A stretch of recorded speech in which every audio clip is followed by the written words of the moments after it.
você que advoga, você sabia que o imóvel onde o seu cliente mora, mesmo que ele esteja endividado até o pescoço, pode ser absolutamente intocável lá no processo de execução?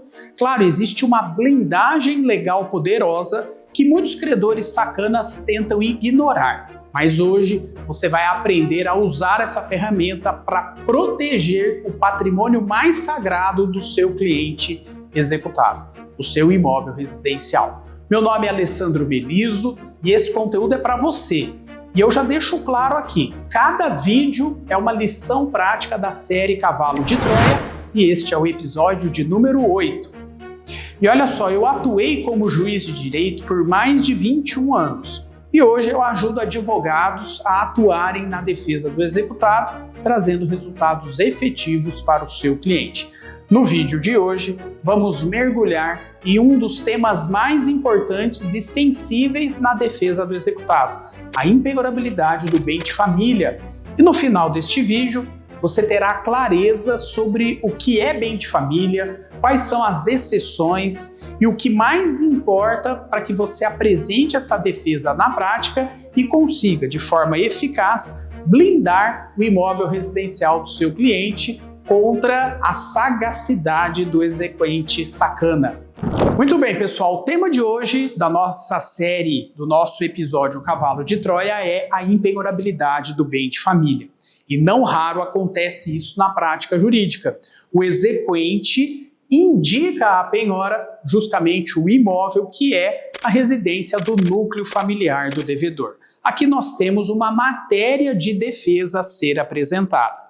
Chamo a atenção para a seguinte questão: todas as vezes que no curso de uma ação de execução existir a penhora efetivada sobre um bem de posse ou propriedade do devedor, o devedor tem que ser intimado dessa penhora justamente para apresentar a defesa e impugnação à penhora. Isso está no artigo 841 do CPC. Agora veja, se o devedor é casado e o cônjuge não é executado, na hipótese de haver uma penhora de um imóvel do executado, o cônjuge desse executado também tem que ser intimado da penhora sobre o bem imóvel. O cônjuge também tem a legitimidade de apresentar a defesa para desconstituir essa penhora. Uma vez intimado o executado ou o cônjuge, é possível apresentar a defesa específica e impugnação à penhora e nessa defesa alegar a impenhorabilidade do bem de família. Aqui estamos, portanto, diante de uma matéria de defesa e impenhorabilidade do bem de família. O bem de família, em regra, é impenhorável e a base legal da sua defesa estará fundamentada na Lei 8.009/90 e também na Constituição Federal. O direito à moradia é um direito fundamental previsto na Constituição Federal. Um direito, portanto, que garante a moradia do devedor e do seu núcleo familiar. Isso está no artigo 5º, inciso 26 da Constituição Federal. Muito bem, a partir disso, podemos avançar para a seguinte questão. Em regra, como dito, o bem imóvel residencial é impenhorável. No entanto, você precisa analisar se no caso concreto os requisitos da impenhorabilidade se encaixam na questão do seu cliente. Para que o bem imóvel seja impenhorável, ele tem que ser a moradia do núcleo familiar do executado. E aqui, um ponto importante. Esse núcleo familiar é tanto na situação em que existe uma família tradicional, quanto as modernas famílias que existem hoje dentro do regime, familiar brasileiro. Existindo um imóvel que serve como habitação como lar, em regra esse imóvel é impenhorável. Outra questão importante. Para que esse imóvel tenha a proteção da impenhorabilidade, o devedor deve dispor de apenas um bem? É necessário um único imóvel residencial pertencente ao devedor para que ele tenha a proteção da impenhorabilidade do bem de família? Resposta: não. Esse devedor pode ter a posse, a propriedade sobre vários imóveis. Aquele imóvel que ele reside é impenhorável, ainda que ele disponha de outros que sirvam, por exemplo, para um aluguel de moradia de terceiras pessoas, dos locatários. O fato dele dispor de outros bens imóveis não retira do imóvel que ele reside a qualidade de impenhorabilidade, a proteção da impenhorabilidade no caso concreto. Não precisa ser o único imóvel. Agora veja, é possível que uma determinada pessoa devedora resida, portanto, ela tenha habitação em mais de um imóvel. Isso é perfeitamente possível. Isso aconteceu inclusive comigo no período em que eu era juiz no interior do estado de Mato Grosso do Sul. Eu tinha um imóvel residencial nessa cidade do interior, Rio Brilhante, onde eu ficava durante toda a semana, segunda a sexta-feira, então eu habitava esse imóvel de segunda a sexta-feira e nos finais de semana eu ia para Campo Grande, capital. E em Campo Grande eu tinha um outro imóvel residencial, portanto eu habitava de forma efetiva em 2 bens residenciais. Quando isso acontece, a Lei 8.009 diz que aquele imóvel que tem o menor valor econômico é impenhorável. Essa situação pode ser alterada se o próprio devedor declara, através de uma escritura pública, qual é o imóvel que ele quer que seja impenhorável quando ele dispõe de mais de uma habitação. E aí, ele faz isso através da impenhorabilidade voluntária que está prevista lá no Código Civil, mas que não é o objeto da nossa aula de hoje. De qualquer forma, o que eu quero deixar bem claro é que não há necessidade do devedor dispor de apenas um único bem para ter a proteção da impenhorabilidade do bem de família. Ele pode ter vários imóveis e aquele que ele habita, aquele que ele reside, aquele em que ele mora com o seu núcleo familiar é, em regra, impenhorável. Muito bem, mas se em regra ele é impenhorável, nós temos também exceções. E aí o artigo 3º da Lei 8.009/90 traz as hipóteses em que a lei considera essa situação como uma permissão para que o credor penhore o imóvel residencial do devedor.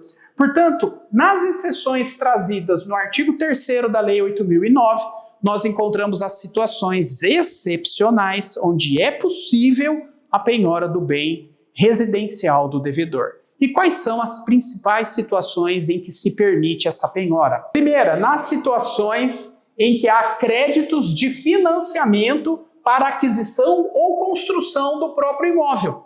Então, se o imóvel é financiado por uma instituição financeira e esse contrato de financiamento está inadimplido pelo devedor, o próprio banco que financiou a aquisição desse imóvel tem permissão legal para penhorar o imóvel, ainda que ele seja a residência desse devedor.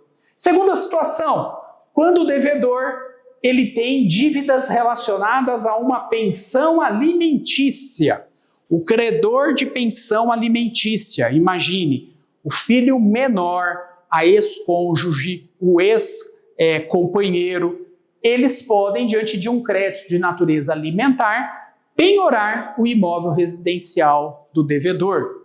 Terceira situação, pagamento de impostos, taxas, contribuições relacionadas ao próprio imóvel. Dívidas, por exemplo, de IPTU. O município poderá penhorar o próprio imóvel onde existe a dívida de IPTU, mesmo esse imóvel sendo a residência do devedor. Estamos diante de uma exceção prevista no artigo 3º da Lei 8.009/90.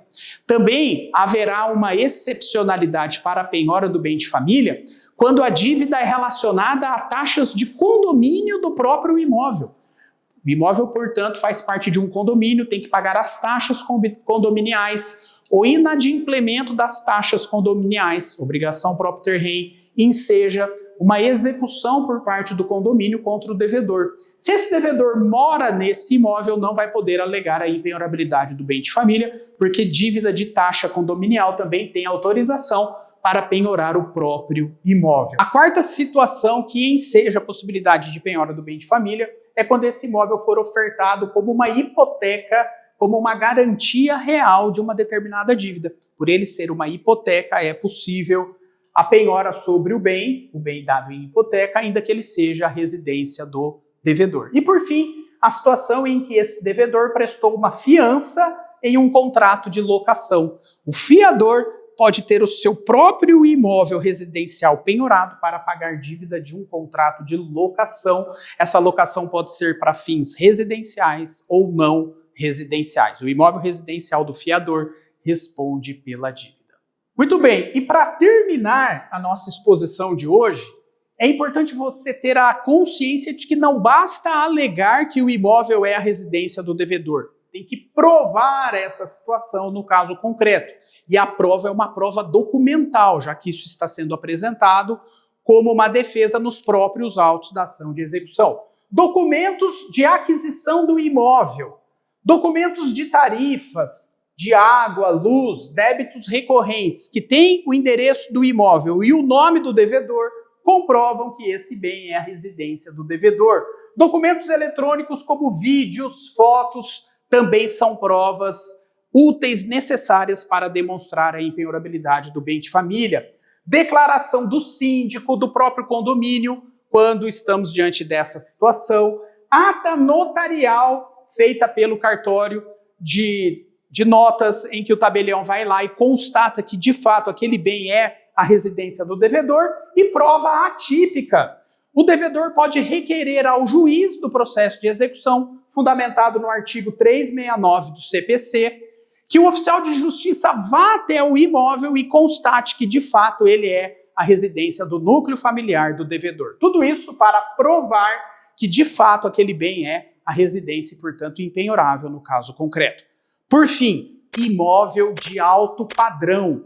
É possível ser reconhecida a impenhorabilidade do imóvel residencial de alto padrão? Entendimento do STJ recente e predominante é no sentido de que sim, ainda que o bem seja de alto valor, de alto padrão, ele é absolutamente impenhorável no caso concreto, não obstante existência de jurisprudência minoritária em alguns tribunais brasileiros. Maravilha? Muito bem. E esse foi o cavalo de Troia de hoje. Lembre-se, esta é uma série e cada vídeo é uma lição prática relacionada à defesa do executado. Assistindo todos os episódios, você terá um arsenal completo para atuar de forma efetiva na defesa de qualquer pessoa num processo de execução e, com isso, buscar justiça na execução, justiça concreta para o seu caso. Se você é advogado e quer atuar com estratégia, segurança e resultado, se inscreva aqui no meu canal e ative as notificações. Aqui a gente não improvisa, a gente entra na execução para apresentar uma defesa efetiva e ter